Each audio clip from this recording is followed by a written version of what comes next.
Ukraina uz to gatavojās mēnešiem ilgi. Tā pakāpeniski ir drupinājusi Krievijas karamašīnu, laika gaitā vainot Putina spēkus. Tagad Ukraina ir uzbrukusi vienā nežēlīgā triecienā, pāraujot Krievijas frontes līniju. Ukraina ir izveidojusi 95 km garu rētu Krievijas aizsardzībā. Tās Krievijai ir apkaunojoši. Kad Krievijas fronte sabruk, Ukraina atgūs savas teritorijas, piespiežot Krieviju atkāpties.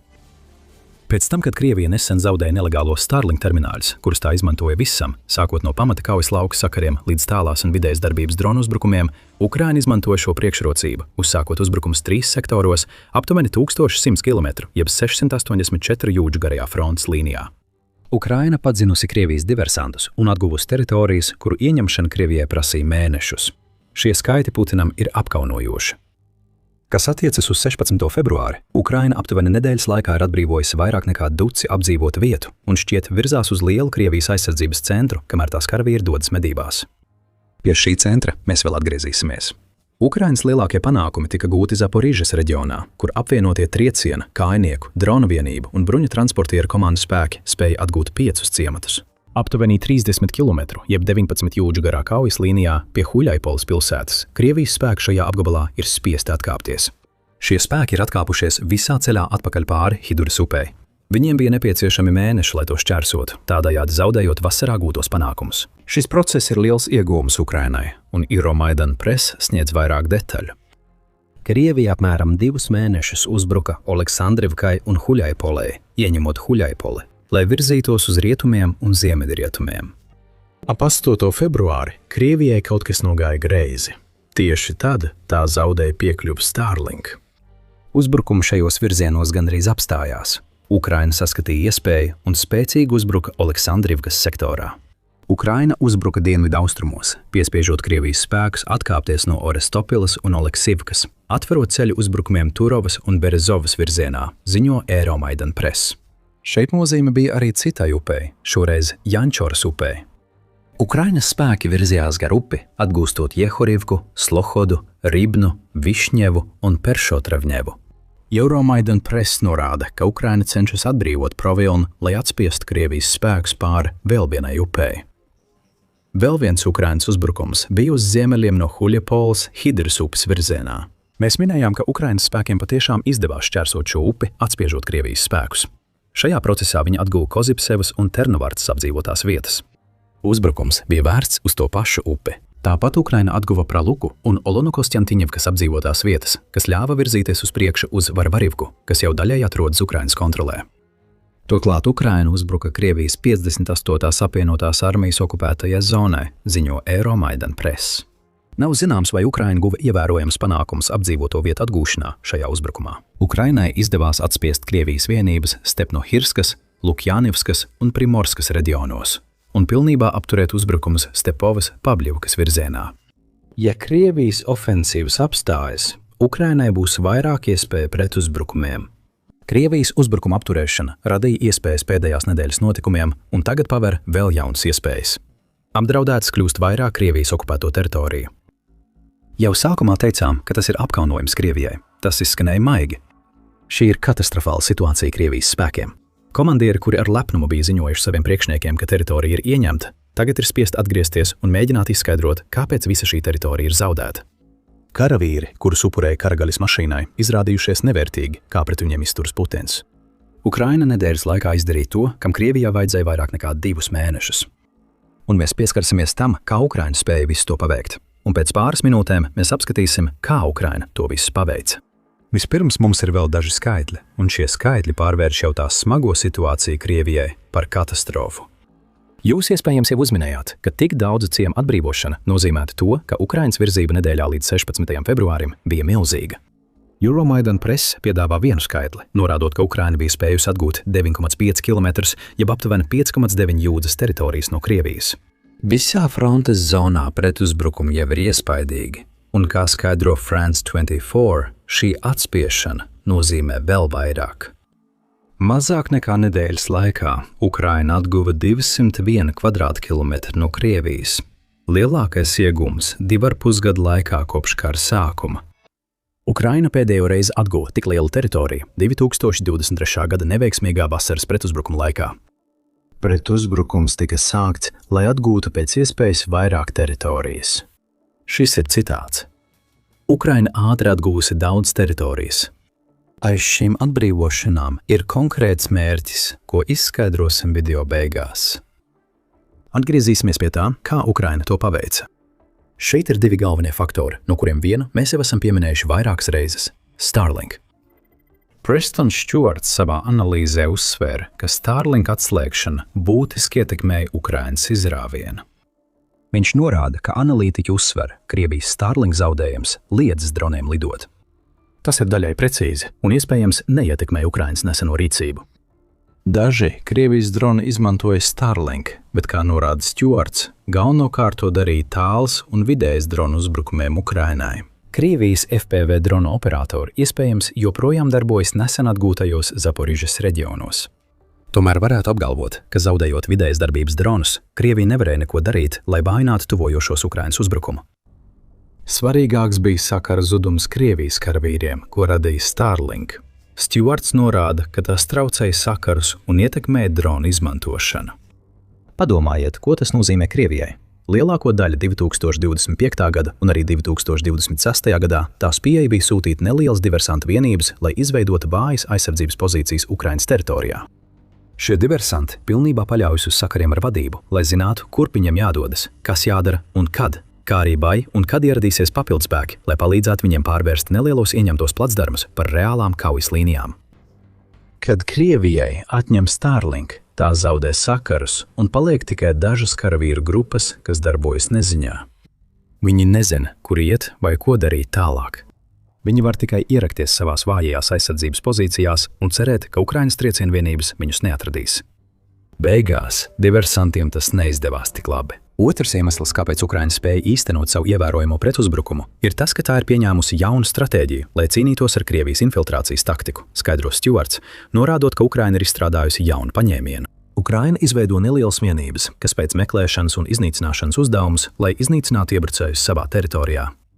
Stewarts apgalvo, ka šajās grupās ir 12–20 karavīru, kuru uzdevums ir izlausties cauri pelēkajām zonām, kuras Krievija apgalvo, ka okupē, un iznīcināt iebrucēju pēdas. Dodoties tālāk, viņiem ir ļoti detalizēta informācija par teritoriju un skaidrs mērķis. Pārvietoties cauri šai ēku virknei, attīrīt līdz šejienei, tad apstāties, ieturēt pauzi un pārgrupēties, saka Stewarts, skaidrojot Ukrainas pieeju. Tā ir metodiska pieeja, un tā izrādās ārkārtīgi efektīva, cīnoties ar infiltrācijas grupām, kuras Krievija mēģina izmantot, lai izvirzītu vājas pretenzijas uz teritoriju, kur tā tikko noturēja. Pat pirms Ukraina uzsāka savu postošo pretuzbrukumu sēriju, Krievija jau bija pārāk izplatusies pa visu fronti. Savukārt Ukraina apvienoja elastību ar vienībām, kas ir spēcīgākas par tām. Ukraina slepeni ieiet, lai sagrautu Putina spēkus un atgūtu teritoriju. Vai, kā Army Inform teica kāds Ukrainas karavīrs, mēs medījam karogu spraudējus un iznīcinām tos. Karavīrs ir pulkvedis Vladislavs Vološins, Ukrainas dienvidu aizsardzības spēku pārstāvis Huļaipoles un Oleksandrīvkas virzienos. Ukraina pēdējā nedēļā atguvusi daudz teritorijas. Kad mēs atklājam šīs grupas, kas ir iefiltrējušās, mēs attīrām apdzīvotās vietas no viņiem, skaidro Vološins, piebilstot. Es uzsveru, ka šīs apdzīvotās vietas bija un paliek mūsu kontrolē. Krievi tās nekontrolēja. Meklējam un iznīcinām šos iefiltrējušos karogu spraudējus. Ukraina atgūst sev piederošo teritoriju no Krievijas spēkiem, kas to sākotnēji gandrīz nekontrolēja. Tūlīt skaidrosim, ko Ukraina vēlas sasniegt ar pretuzbrukumiem. Šis ir militārais šovs, kur sniedzam pilnu ainu, ne tikai virsrakstus. Abonējiet jau šodien, lai vienmēr būtu soli priekšā ar ikdienas jaunumiem. Reaģējot uz visu, ko Ukraina ir sasniegusi pēdējās nedēļas laikā, Krievijas atbilde ir bijusi vāja. Aizsardzības ministrija klusē, tāpēc Krievijas militārie blogeri cenšas skaidrot milzīgos zaudējumus. Lielākā daļa ziņo par situāciju, kas līdzinās realitātei, saka Stewarts. Ir viens vīrietis vārdā Jurijs Podoļaka, kurš izmisīgi cenšas mazināt Ukrainas sasniegumus, raksturojot tos kā mēģinājumu darīt kaut ko tādu, ko Ukraina patiesībā nemaz nemēģina darīt.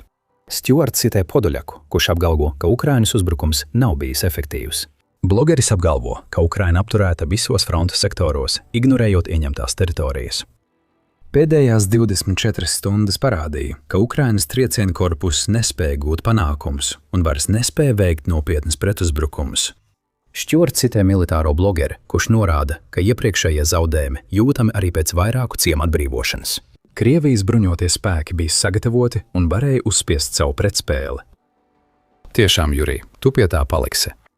Patiesībā ir otrādi. Kā norāda Stjuarts, Podoļaka apgalvo pretēji Krievijas militāro blogeru teiktajam. Šeit šķiet, ka notiek neliela projekcija. Vai nu tas, vai arī Podoļaka ir kļūdaini novērtējis to, ko Ukraina ir darījusi pēdējās nedēļas laikā. Šī nav liela pretuzbrukuma operācija, kāda bija 2023. gada vasarā, ar mērķi atgūt plašas teritorijas. Ukraina ir pārāk gudra, lai upurētu 10 000 karavīru šādam uzbrukumam. Tā ir svarīgāks plāns attiecībā uz atbrīvoto teritoriju. Šo plānu var apkopot vienā vārdā – stabilizācija. Ar pretuzbrukumu Ukraina gatavojas notikumiem 2026. gadā. Euromaidan Press norāda, ka Ukraina gudri ierobežojas ofensīvu taktiskajā zonā, kas pazīstama arī kā pelēkā zona, kur turpinājās kaujas. Podoļakam daļēji taisnība, ka Ukraina nespēja nostiprināt iegūmus un virzīties dziļāk Zaporižas virzienā. Konstantins Mašavets, kura vērtējums citē Kara pētījuma institūts, saka to pašu. Tikai Mašaveca gadījumā. Viņš saprot, ka Ukraina cenšas stabilizēt haotiskākās Zaporižas frontes zonas, nevis nostiprināt pozīcijas. Kāpēc? Krievija plāno uzbrukumu 2026. gada vasarā. Ukrainas mērķis ir izjaukt Krievijas uzbrukuma grafiku, ziņoja Mašavets 5. februārī. Jebkas, ko Ukraina dara, lai aizkavētu uzbrukuma sākumu, samazina Putina spēku iespēju ieņemt teritoriju. Ukrainas labvēlīgie laikapstākļi vasarā nodrošina cietu grunti, koku segumu un iespēju droši darboties naktī. Ukraina grib būt gatava uzbrukumam, kad būs labvēlīgi apstākļi. ISW norāda, ka daļa Krievijas vasaras ofensīvas būs vērsta uz Orehīvu Zaporižu. Krievija mēnešiem centās ieņemt teritoriju, ko Ukraina atguva pagājušajā nedēļā. Kijevas Post ziņo, ka Krievija plāno šai ofensīvai veltīt 100 000 karavīru, kuri visticamāk tiks ņemti no valsts stratēģiskajām rezervēm. Putins noteicis stingrus termiņus uzbrukumiem Zaporižā, bet Krievijai tos līdz vasarai gandrīz neiespējami izpildīt. Zaudētā teritorija ir jāatgūst, lai uzbrukums būtu iespējams tādā mērogā, kāda vēlas Putins. Nākamos mēnešus vajadzēja veltīt sagatavošanās darbiem un virzībai uz priekšu, bet tagad tie jāpavada darot to, ko Krievija domāja jau sasniegusi. Krievija nonākusi strupceļā bez izējas. Tā nevēlas izmantot kopš 2025. gada krātās stratēģiskās rezerves, lai atkārtot ieņemtu Ukrainas atbrīvoto teritoriju. Šīs rezerves ir paredzētas vasaras ofensīvai.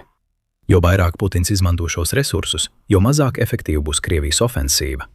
Bet no otras puses, atstājot atbrīvoto teritoriju Ukrainas rokās, nozīmē, ka priekšpostenis, kas Krievijai bija nepieciešams, lai vispār uzsāktu šo ofensīvu, ir sabrucis. Vasara tiktu veltīta zaudētās teritorijas atgūšanai pirms nākamajiem uzbrukumiem, kas iznīcina Putina plānu izmantot ieņemtās teritorijas kā spiediena līdzekli miera sarunās. Ukraina meistarīgi piespieda Krieviju pazemojoši atkāpties. Kā jau minēts iepriekš, Ukrainas stratēģija stabilizēt fronti nenozīmē, ka tā pilnībā pārtraukus teritoriju atgūšanu no Krievijas. Dēļ ne. Stjuarts norāda, ka Uspanivka varētu būt nākamais Ukrainas mērķis. Tas būtu loģiski. Ciems ir Krievijas aizsardzības centrs, kas visticamāk nozīmē, ka tas ir loģistikas mezgls, caur kur tiek virzīti uzbrukumi dziļāk Zaporižā. Aizsardzības sistēmas ieņemšana vēl vairāk vājinās Krieviju un apgrūtinās Putinam sasniegt panākumus vasarā. Uspanivkas zaudējums Krievijai būtu īpaši sāpīgs, jo kopš 2025. gada novembra sākuma tā to okupē un izmanto, lai bloķētu Ukrainas vienības Novomikolaivkas reģionā. Iespējams būs vēl viens Ukrainas uzbrukums Uspanivkas virzienā, taču pretuzbrukums drīz beigsies. Kad šī apdzīvotā vieta būs ieņemta, Ukraina pievērsīsies tam, kas nepieciešams, lai sagatavotos vasarai. Patiesībā mēs šeit redzam, ka Ukraina izslēdz pelēkās zonas jautājumu no vienādojuma. Pelēko zonu jēdziens ir salīdzinoši jauns, un tas kļuva aktuāls Ukrainas kara laikā. Tas notika pēc Krievijas infiltrācijas taktikas. Pirms kara kaujas līniju jēdziens bija nostiprināts. Katra puse izveidoja aizsardzību gar stabilu līniju, un uzbrukumi tika veikti, lai to virzītu uz priekšu vai atpakaļ, atkarībā no uzbrucēja vai aizstāvja. Taču Ukrainā kaujas līnijas ir kļuvušas neskaidras. Ir izveidojušās pelēkās zonas, kas bieži vien stiepjas vairākas jūdzes. Neviena puse nevar pamatot apgalvot, ka šī teritorija pieder tai, jo abas puses tajā darbojas. Piemēram, Krievijas vienība, kas iefiltrējas aiz kaujas līnijām, var apmesties teritorijas daļā, kur joprojām patrulē Ukrainas droni. Šajā gadījumā šo teritoriju Krievija nav ieņēmusi. Labākajā gadījumā Krievijai ir pagaidu atbalsta punkts, kas tiks iznīcināts, tiklīdz iefiltrētie karavīri tiks atklāti. Pelēko zonu izveide ļauj Krievijai sēt haosu Ukrainas aizmugurē. Tas savukārt piespiež Ukrainu darīt tādas lietas, kā norīkot triecienu vienības pretuzbrukumiem, ko mēs redzējām nedēļā līdz 26. februārim. Lai arī šie pretuzbrukumi bija efektīvi, Ukraina labprātāk nesaskartos ar pelēkajām zonām. Ukraina vēlas stabilas frontes līnijas un teritorijas kontroli, lai veidotu nocietinājumus. Visticamāk, nākamajā posmā no Ukrainas redzēsim to pašu. Gan pirms, gan pēc šķietam iecerētās Uspaņivkas atbrīvošanas. Krievija jau iepriekš grūti ieņēma vasaras ofensīvai vajadzīgos atbalsta punktus, ziņo Euronews. Ukraina ar savu pārsteidzošo pretuzbrukumu tikko ir atņēmusi vairākus no šiem potenciālajiem punktiem. Tagad šīs atbrīvotās teritorijas tiks nostiprinātas un pārvērstas par aizsardzības mezgliem, kas iznīcinās Krievijas karavīrus, kuri mēģinās tās atkārtot ieņemt. Stewards ziņo, ka visa tā rezultātā frontes līnija, kā mēs to zinām, attālinās no Zaporižas. Līdz ar šo pārvietošanos Ukrainai rodas iespēja pastiprināt esošos nocietinājumus un iespējams izveidot iznīcināšanas zonas atbrīvotajās teritorijās. Tas palīdzēs Ukrainai vasarā vājināt Krievijas spēkus, liekot Krievijai dārgi samaksāt ar asinīm par teritoriju, ko Putins un viņa rokas puiši domāja, ka jau kontrolē. Šīs iznīcināšanas zonas, kas izvietotas visā frontes līnijā, var sniegties līdz pat 15 km, jeb 9,3 jūdzēm, piespiedīs Krievijas diversantus likt savas dzīvības Ukrainas rokās. Katru reizi, kad viņi mēģinās spērt kaut vienu soli uz priekšu, drons vienmēr varētu viņus vērot. Ukrainai jau ir tīkls ar vairāk nekā duci apdzīvotu vietu, drīzumā varētu būt vēl. Tas var kļūt par nāves zonu, kas vasarā izpostīs Krieviju vēl vairāk nekā Ukrainas Zaporižas pretuzbrukums. Šeit mēs redzam Ukrainas kara stratēģijas spožumu. Tā atbrīvoja teritoriju, lai īstenotu ģeniālu pieeju cīņai pret Krieviju ar droniem un modernām militārajām sistēmām, radot lielus zaudējumus. Par šo stratēģiju, kas kļūs par Ukrainas pretuzbrukumu otro fāzi, jūs varat uzzināt mūsu video. Ja jums patika šis video, neaizmirstiet abonēt The Military Show, lai saņemtu vairāk analīžu par jaunākajiem notikumiem Ukrainas karā. Un kā vienmēr, paldies, ka skatījāties!